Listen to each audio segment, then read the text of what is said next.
closing out games. It's been an issue for the Hardwood Hogs all season long, especially when it comes to top-ranked opponents. And to show you just what I mean, we're going to take a little stroll down memory lane here. From a top 10 Florida-Tennessee matchup to a new chapter in the storied Duke-UNC rivalry, it was a jam-packed day for college hoops. And yet, it wasn't either of those games making all the headlines. Over the course of the season, the only team that managed to give Greenwood a run for its money was the very same one it faced here today. Shiloh Christian falling by just 11 points back in week 3. What a day for Razorback Nation. From watching Coach Cal's playing land at Drake Field this afternoon to packing Bud Walton Arena here tonight for his formal introduction. It is week 12 for the Razorbacks, and they're gearing up for arguably their biggest game of the season. They're preparing to take on a third-ranked Texas. And here to help me break it all down is SEC Network analyst Chris Doring. This time last year, Farmington head coach Tommy Tice said he was making the most of retirement by watching his grandson compete in collegiate track and field. Well, now 12 months later, here he is back on the coaching scene and with the chance of bringing home Farmington's first state title in over 50 years. To say it's been a long journey would be a massive understatement for Hannah Boyette. She's endured everything from multiple season-ending injuries to even a life-altering diagnosis. And yet, you take one look at what she's been able to accomplish on this very court, you'd probably never even know it. She's a picture of resilience, and she's someone who, we count on. In January of 2024, the UAFS guard was at the top of her game. I thought I was playing my best basketball at that time. I prepared, I did the rehab. That is until 1 month after becoming the program's new all-time leading scorer, Boyette was sidelined by her second season-ending injury in 3 years. It's like the weight of the world is just on me. Like, dang, I can't. Seems like I could never get in a groove, like something was always happening. From there, Boyette underwent extensive ankle surgery followed by months of rehabilitation before she was finally cleared to play again. But just days later, her health would take a turn for the worse. I noticed a lymph node on my neck, and I thought that was kind of weird, so let's go get that checked out. Initially coming back benign, the growth turned out to be metastatic papillary carcinoma, a form of cancer that would require the removal of her thyroid along with 15 lymph nodes. It puts things in perspective immediately. We put so much of our emphasis and so much of our identity in this as a game. And so when things like this that happen outside the realm of sport happen, you just recognize how meaningless this game can be. But almost 3 months and 1 round of radiation later, Boyette was cancer-free. And with now over 1,000 career points to her name, she's back on the hardwood like she never left.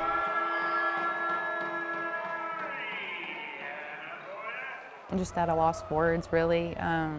It means the world to me to do it in front of my family and friends, and it just kind of makes me tear up a little bit, but it's just awesome. There's no other way to put it. The last 2 years have been nothing short of historic for the Greenwood cheer program. It went from having no state titles to its name to becoming back-to-back 5A champs, and this year the Bulldogs would even take it a step further. It was such a surreal feeling to finally get to see all the hard work pay off. It's been a season like no other for Greenwood cheer. Just 5 weeks after bringing home a second state title, the Bulldogs took to the national stage. I feel like we were all excited about this state win, but then all of us had the same goal of we want to go win nationals. Because no one expects you to go down there and win nationals. So I feel like that was more of for us and as a team to prove to ourselves that you can go down on the national level and win. Making their second ever appearance at NCAA Nationals in Dallas, Greenwood senior Emery Driscoll says the experience of their first trip set them up for the success they would soon have. You could feel the change this year. I mean, we weren't as nervous as we were last year. We just felt more confident in ourselves overall since most of us had been in that environment last year. So when the moment of truth came, and your NCAA National Champs with a 95.1875. history had been made. It was a wave of emotions. You look back at your whole year that you've worked, maybe your even whole career as a coach or an athlete, and you kind of see it all in that moment and realize it's just all come full circle. Knowing that we had just made history as the first team out of the whole school to ever go to nationals and win, and it was only our second time there. That was just a huge accomplishment to us, and it was just it's something I'm so proud of. From a top 10 Florida-Tennessee matchup to a new chapter in the storied Duke-UNC rivalry, it was a jam-packed day for college hoops. And yet, it wasn't either of those games making all the headlines. No, instead, it was this man right there, John Calipari, returning to Rupp Arena for the first time as an opposing coach. He and the Razorbacks taking on the 12th-ranked Kentucky tonight, and you bet Big Blue Nation let him hear it. But Nelly Davis, quick to silence the home crowd, he draws first blood for Arkansas from the top of the key there. Talk about some irony, though. Kentucky's first points of the night would come from former Razorback Jackson Robinson before Big Z Ivisic, a former Wildcat, matched his shot just seconds later. Still with me? I know that was a lot. Kentucky, though, taking off on a 12-3 run from there for East's first lead of the game, which held until around the 6-minute mark. As Carter Knox, another Kentucky transfer, puts Arkansas back on top 31-30. Into the second half now, the Hogs really starting to gel. They knocked down 8 unanswered with the long ball from Ivisic, making it an 11-point game. That lead growing to as many as 14 in the late stages, which led to some flared tempers off the bench there, but that doing little to rain on Cal's parade as Arkansas makes a statement on the road, winning it 89-79. Day one of fall camp is in the books here in Fayetteville after the Razorbacks hit the gridiron for their first of 25 preseason practices. Now it's all about putting the finishing touches on a group that underwent a lot of change over the summer. We are closer than we ever have been before. It's a season of new beginnings for Sam Pittman and the Razorbacks, who in 2023 had just 4 wins to their resume. The competition part of it is going to be, I think, hopefully we'll be a little bit deeper than what we thought. I thought both sides of the ball, line-wise, played extremely hard. But now, following a productive run in the transfer portal, plus the return of one of the greatest offensive minds in the game, players say they're confident in what this team is building. We have a lot of depth at all positions, whether it's old guys, new guys. We're a real good, close group because we spend time with each other off the field, not just on, play games with each other. And, we like to joke on each other a lot. So it's a good room, man. Like I said, on the field and off the field. Like the receivers and I was talking about just carrying over what we did in the spring, carried over, the chemistry that we built in the summer, all the routes on airs and the stuff like that. So it's really cool to, just see it, all our work coming to fruition. A fact evident in day one of fall camp, where the spirits were high and the expectations even higher.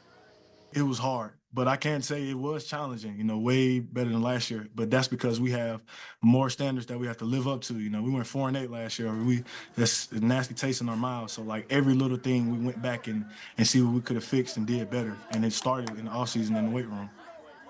Over the course of the season, the only team that managed to give Greenwood a run for its money was the very same one it faced here today. Shiloh Christian falling by just 11 points back in week 3, but while the Saints say they learned a lot from that game, in the end, it wasn't quite enough to make a difference.